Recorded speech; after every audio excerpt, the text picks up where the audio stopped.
দ্বিতীয় আসমানের মধ্যে হযরত ঈসা আলাইহিস সালাতু ওয়াস সালামের সাথে মোলাকাত হয়ে যায়। তৃতীয় আসমানের মধ্যে হযরত ইদ্রিস আলাইহিস সালাতু ওয়াস সালামের সাথে মোলাকাত হয়ে যায়। চতুর্থ আসমানের মধ্যে হযরত ইউসুফ নবী আলাইহিস সালাতু ওয়াস সালামের সাথে সাক্ষাৎ হয়ে যায়। পঞ্চম আসমানের মধ্যে হযরত হারুন আলাইহিস সালাতু ওয়াস সালামের সাথে মোলাকাত হয়ে যায়। ষষ্ঠ আসমানের মধ্যে হযরত মূসা আলাইহিস সালাতু ওয়াস সালামের সাথে সাক্ষাৎ হয়ে যায়। সপ্তম আসমানের মধ্যে আপনার আমার যিনি জাতির পিতা মুসলমানের তিনি কে হযরতে ইব্রাহিম আলাইহিস সালাতু ওয়াস সালামের সাথে সাক্ষাৎ হয়ে যায়। সুবহানাল্লাহ। মুসলিমরা আমার আল্লাহ পাক রব্বুল আলামিন নিজে বলেন সুবহানাল্লাযী আসরা বিআবদিহি লাইলাম মিনাল মাসজিদিল হারাম ইলাল মাসজিদিল أقصى الذي باركنا حوله لنريه من آياتنا إنه هو السميع البصير। আল্লাহ পাক রব্বুল আলামিন মুহাম্মদুর রাসূলুল্লাহকে শুধু উম্মতে মুহাম্মাদের জন্য নবী বানায় নাই, সমস্ত পয়গম্বরদের জন্য নবী বানাইছেন। আপনার আমার নবী সমস্ত নবীদেরও নবী, সমস্ত ইমামদেরও ইমাম আমার নবী। মসজিদে আকসার মধ্যে সমস্ত পয়গম্বর নবী এবং রসুলরা সবাই সারিবদ্ধভাবে বসা ছিল। আল্লাহর রসুল সেই মজমার মধ্যে ইমামতি করছেন, তিনি আপনার আমার নবী। সুবহানাল্লাহ। এ মুসলমান ইমানদার, ওই নবীর উম্মত হয়েছি। ওই নবীকে আল্লাহ পাক সপ্তম আসমানে ভ্রমণ করিয়েছেন কিসের জন্য? আল্লাহ পাক রব্বুল আলামিন পয়গম্বরকে বলেন, ও পয়গম্বর আমার, আপনার সাথে আমি সৌজন্যে সাক্ষাৎ করতে চাই। কেন জানেন? আপনার নবী আমার নবী মায়ার নবী আল্লাহর সাথে যখন দিদার হয়ে গেল, আল্লাহ পাক রব্বুল আলামিন জান্নাত জাহান্নাম পরিদর্শন করাইলেন। জাহান্নামের মধ্যে যখন আল্লাহ পাক রব্বুল আলামিনের পয়গম্বর গেলেন, দেখলেন বেশি সংখ্যক মহিলারা জাহান্নামী। পয়গম্বর ডাক দেখো, ওরা আমার আল্লাহ, ও আমার মালিক, জাহান্নামের মধ্যে অধিকাংশ মহিলারা কেন? নবী আমার বলেন, জাহান্নামের মধ্যে অধিকাংশ মহিলারা তো আমার স্বামীর অবাধ্য থাকে, স্বামীর কথার মধ্যে নাফরমানি করে। স্বামী বলে ডান দিকে, তারা যায় বাম দিকে। এই জন্য অধিকাংশ মহিলারা আল্লাহর রসুল দেখে মেরাজের রাত্রিতে জাহান্নামী হবে। ও আমার মুসলমান মা বোনেরা, খবরদার খবরদার। আল্লাহর রসুল সাল্লাল্লাহু আলাইহি সাল্লাম মেরাজের মধ্যে গেলেন। মেরাজের মধ্যে যাওয়ার পরে আল্লাহ পাক রব্বুল আলামিন মুসা আলাইহিস সালাতু ওয়াস সালামের সাথে ষষ্ঠ আসমানের মধ্যে মোলাকাত হয়। আল্লাহ পাক রব্বুল আলামিনের পয়গম্বর যখন মেরাজ করে আল্লাহর সাথে কথা গোপন করে যখন জমিনের মধ্যে ফিরতেছিল, আল্লাহ পাক রব্বুল আলামিনের দেখে পয়গম্বরের মনটা খারাপ হয়ে গেছে। পয়গম্বর আমার জানায়া দেন। আল্লাহ বলেন, ও পয়গম্বর, আপনাকে আমি খুশি করাই দেব, আপনাকে মন খারাপ করতে দেব না। আল্লাহ তাআলা ডাক দিয়ে বলেন, পয়গম্বর আপনার মনটা বলো ভীষণ খারাপ। কেন আপনার মনটা ভীষণ খারাপ? পয়গম্বর জানতে চাই। আপনি বলেন আপনার মনটা কেন খারাপ? আল্লাহর হাবিব সাল্লাল্লাহু আলাইহি সাল্লাম বলেন, ও আমার মালিক, ও আমার স্রষ্টা, ও আমার আল্লাহ, আমি তো আপনার সাথে কথা বললাম, কিন্তু আমার এতিম উম্মত তো আপনার সাথে কথা বলতে পারলো না। আল্লাহর পয়গম্বর আলাইহিস সালাতু ওয়াস সালাম মুহাম্মদুর রাসূলুল্লাহকে আল্লাহ পাক বললেন, যান যান, আপনার উম্মতের জন্য আমি ৫ ওয়াক্ত নামাজ দিয়ে দিলাম। সুবহানাল্লাহ। মুসা আলাইহিস সালাতু ওয়াস সালামের সাথে আল্লাহ পাক রব্বুল আলামিনের পয়গম্বর মেরাজ করে আসার পথে ষষ্ঠ আসমানে যখন মুসা পয়গম্বরের সাথে দেখা হয়, মুসা পয়গম্বর ডাক দিয়ে বলেন, ও পয়গম্বর, আপনি আপনার উম্মতের জন্য কি নিয়ে আসলেন? আল্লাহ পাক আপনাকে কি হাদিয়া দিল? কয়, আমার উম্মতের জন্য ৫০ ওয়াক্ত। মুসা আলাইহিস সালাতু ওয়াস সালাম কয়, নবী, আমার অভিজ্ঞতা থেকে বলছি, আমার উম্মত এত বছর হায়াত পাওয়ার পরেও তারা কি করতে পারে না? এই ৫০ ওয়াক্ত নামাজ ঠিক মতো পড়তে করতে পারে নাই, আপনার উম্মতরাও পারবে না। যান যান যান। এমনিভাবে প্রত্যেকবার 5 নং 45 9 বার আল্লাহর রসুল সাল্লাল্লাহু আলাইহি সাল্লাম যায়। প্রত্যেকবারে 5 বার করে কমানো হয়।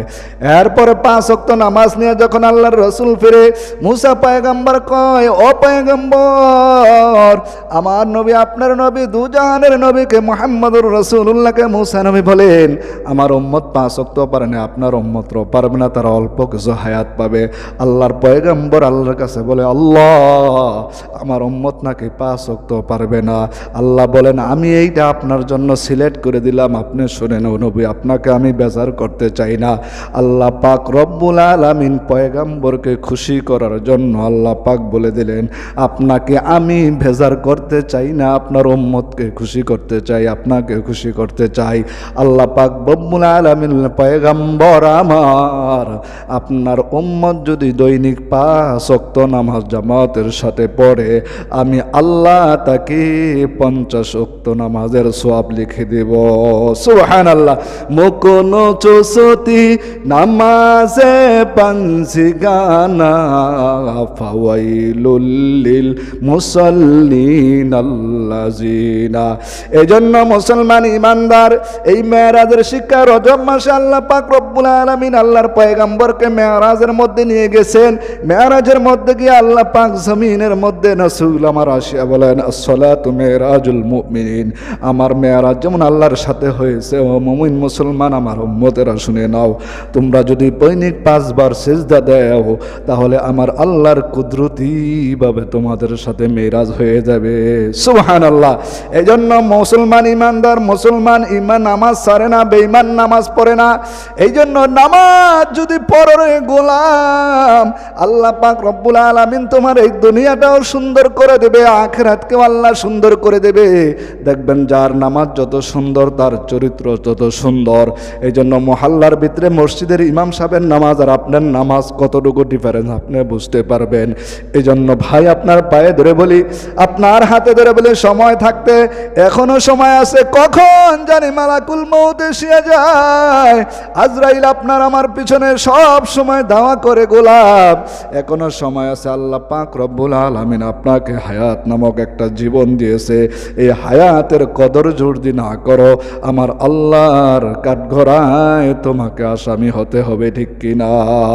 আল্লাহ পাক আমাদের সবাইকে 5 ওয়াক্ত নামাজ পড়ে আল্লাহর রসুল যেভাবে নামাজ নিয়ে আসছে, আমরা ওই হুকুমগুলা সুন্দরভাবে আদায় করে আল্লাহ জান্নাতে যাওয়ার তৌফিক দান করুক। সবাই বলি আমিন।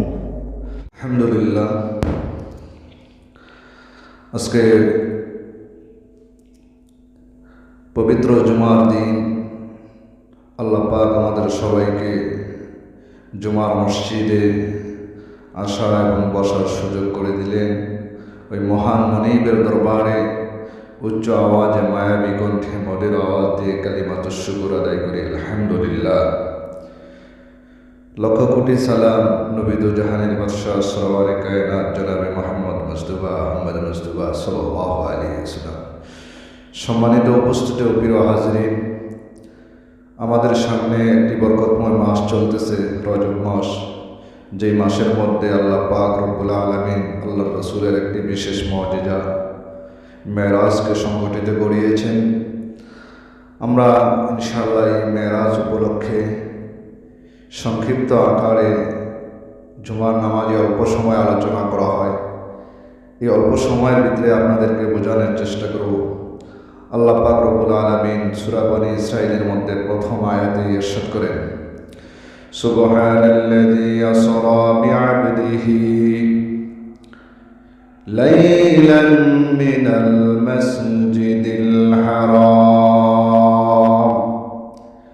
ইলাল মাসজিদিল আকসাল্লাযী বারাকনা হাওলাহু লিনুরিয়াহু মিন আয়াতিনা ইন্নাহু হুয়াস সামিউল বাসীর। ইমামুল আউয়ালিনাল আখিরিন বহরে সাদকা রাহমাতাল লিল আলামিন সাইয়্যিদুল نعين ختم المرسلين آخر آمد بود فخر الأولين شد وجودش رحمة للعالمين مسجد شد همارو زمين الله أكبر বলেন আল্লাহ পাক রব্বুল আলামিন আপনাকে আমাকে মুসলমান ইমানদার এমন একজন পয়গম্বর পাঠিয়েছে যেই পয়গম্বরকে সৃষ্টি না হইলে আদম সৃষ্টি হইত না, যেই পয়গম্বর সৃষ্টি না হইলে ঈসা সৃষ্টি হইত না, যেই পয়গম্বর সৃষ্টি না হইলে ইদ্রিস পয়গম্বর সৃষ্টি হইত না, যেই পয়গম্বর না হইলে ইউসুফ পয়গম্বর সৃষ্টি হইত না, যেই পয়গম্বর না হইলে হারুন পয়গম্বর সৃষ্টি হইত না, যেই পয়গম্বর সৃষ্টি না হইলে মুসা পয়গম্বর সৃষ্টি হইত না, যেই পয়গম্বর সৃষ্টি না হইলে ইব্রাহিম খলিলুল্লাহ সৃষ্টি হইত না। আল্লাহু আকবার। মুসলমান ইমানদার সম্মানিত হাজিরিন, আল্লাহ পাক রব্বুল আলামিন আমার নবী আপনার নবী দু জাহানের বাদশা আসমানে কায়নাতকে আল্লাহ পাক এই গভীর রাতে একটি মুজিজা দিয়েছেন, যেটা হকে আমরা সবাই মেরাজ বলি।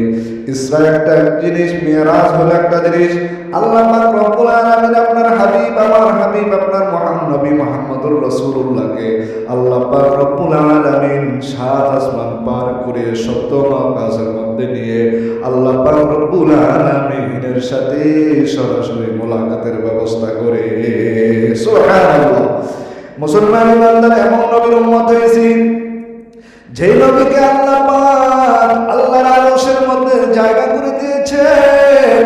আল্লাহ পাক রব্বুল আলামিনের পয়গম্বর যখন মেরাজের মধ্যে চলে গেলেন, আল্লাহ পাক রব্বুল আলামিনের হাবিবকে জান্নাত জাহান্নাম ঘুরে পরিদর্শন করানো হলো।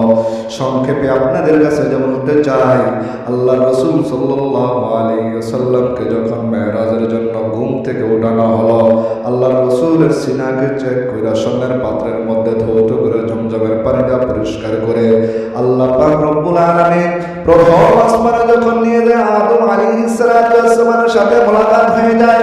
দ্বিতীয় আসমান যখন